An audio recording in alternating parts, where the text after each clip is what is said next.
Welcome to Bonding, a kinky podcast hosted by me, Sarah Butcher, aka Sub in the City.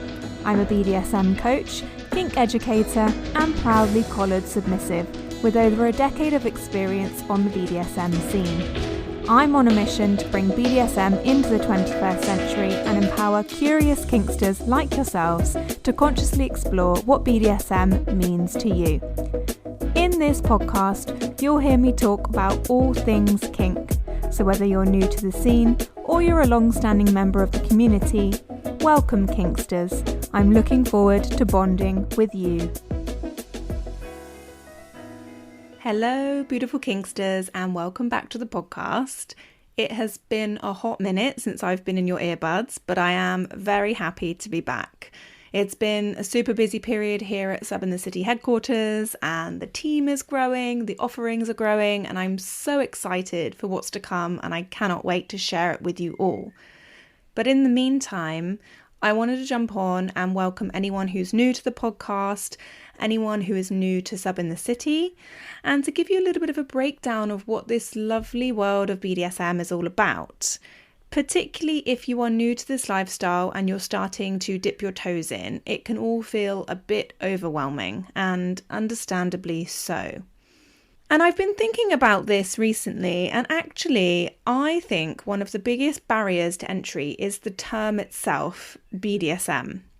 I think this acronym can be super intimidating and off-putting for a lot of people because it really isn't a does what it says on the tin label. Yes, a lot of people assume that it is. And again, understandably so, due to the media, pornography, and all of that stuff. Now, BDSM stands for bondage, discipline, sadism, and masochism. And the D and the S also stands for dominance and submission. Yet these are only a tiny percentage of the things that you can actually explore or experience in this lifestyle. And in fact, you don't need to be into any of these things specifically to enjoy BDSM in a way that suits you. From what we take at first glance from this acronym, it's easy to see why people assume it's all about pain, humiliation, degradation, dark, dingy, scary places. It sounds harsh, it sounds extreme, and as I said, we also have the media and porn to thank for this as well. Now, don't get me wrong, there is a large part of the BDSM community who love pain. It's a top kink, I would say. I love pain. But what's often not represented is the fact that everything done within BDSM is ultimately for pleasure. It's consensual, it's fun, and it's playful. BDSM can look like sadism and masochism, but it can also look like play fighting, tickling, caressing, and kissing. It can also look like all of these things combined. There's no one size fits all, and that really is the beauty of this lifestyle and community. We do not discriminate. You do not need to be an extreme sadist in order to consider yourself kinky. And while we're here, let's also define the term kinky, because I tend to use BDSM and kink interchangeably, because I think this helps to broaden the scope of what we're referring to. Now, kink by definition is said to be any sexual practices that are considered to be outside of the mainstream or the norm. But who decides what is mainstream? Who decides what is normal? This is where the term becomes super subjective. What I find kinky could just be another Tuesday evening for you. And certainly what was considered kinky 60 years ago is likely to have become more standard practice in today's society.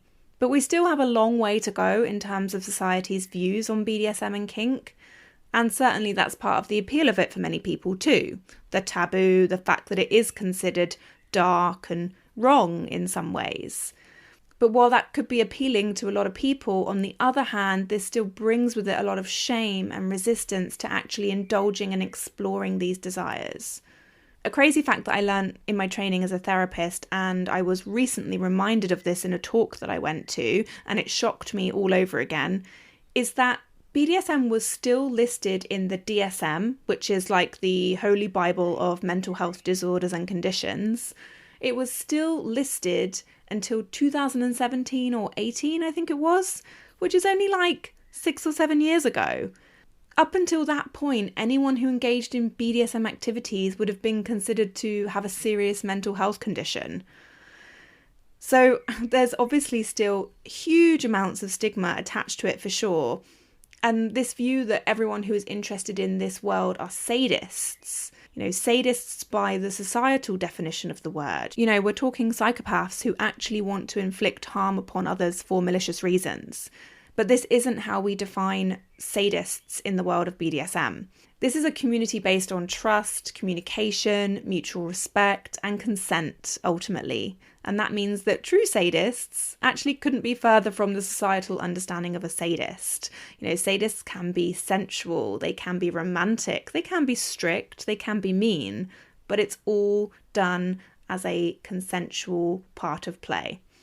However, this is where the BDSM acronym not only becomes a barrier to entry for those genuinely curious to explore their pleasures, but it also allows for the disingenuous to seep through the cracks sometimes.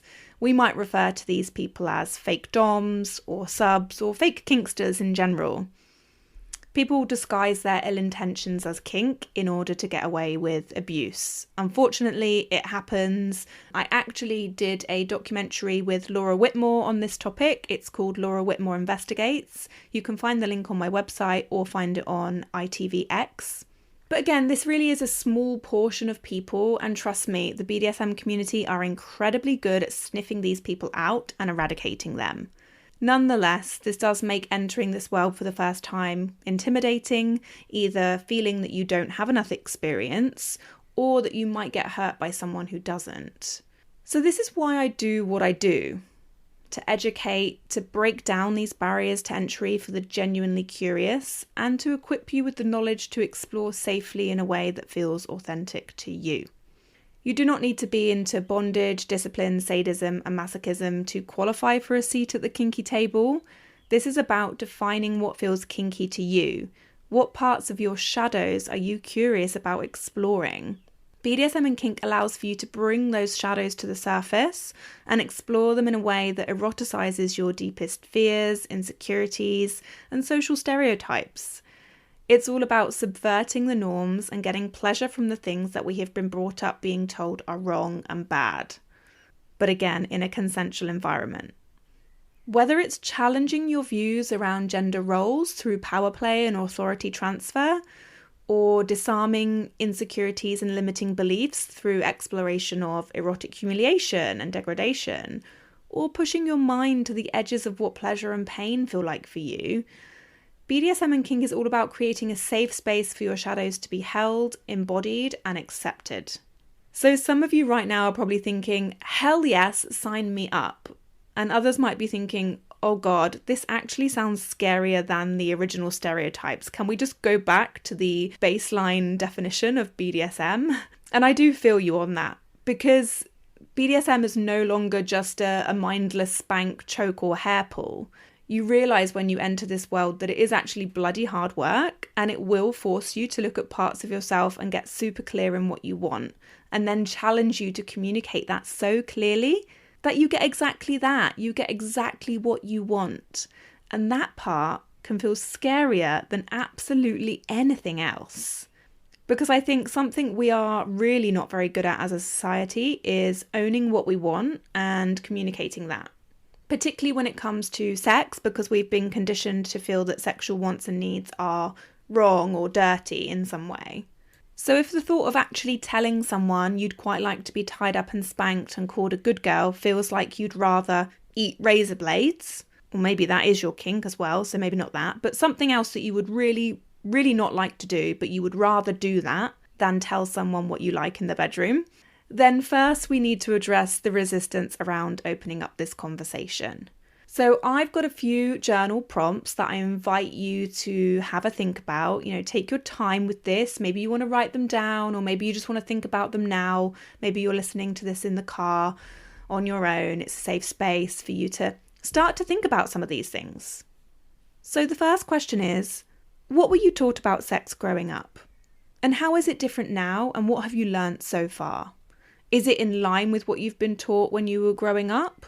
Or is there something more? Perhaps there's more, but you haven't quite got there yet, and that's fine. I want you to answer these questions without judgment for what comes up. Don't feel ashamed of perhaps what you were taught about sex growing up. It's okay, because we were all taught different things depending on your culture, your religion, wherever you were brought up. These answers are going to be really different. So just write what comes to mind without judgment. When you hear the phrase sexual vulnerability, how do you feel? What would you like to learn about your sexual self? What is currently holding you back from a better sex life and exploring your pleasure? If you find it difficult asking for what you want, what is it that you're telling yourself that makes asking difficult? And finally, if you could remove these fears and concerns, what would you like to explore under the right conditions? So take some time, but also don't think too hard. As I say, I want you to allow your thoughts to come in without judgment. Everything is welcome here.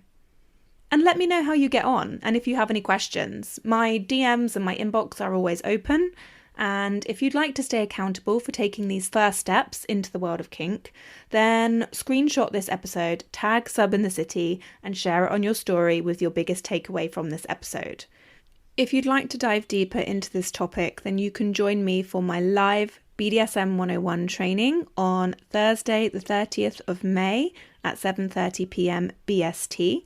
Or if you can't make that, then you can sign up to my Patreon for lifetime access to a full library of workshops, including BDSM 101 and so many more.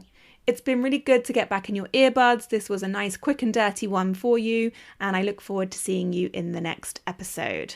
Much love. Bye-bye. If you enjoyed this podcast, please share it with your friends. And if you want to continue to consciously explore your kinks, be sure to check out my upcoming workshops and events at subinthecity.com/events, or book your one-to-one BDSM exploratory session with me today at subinthecity.com/booking.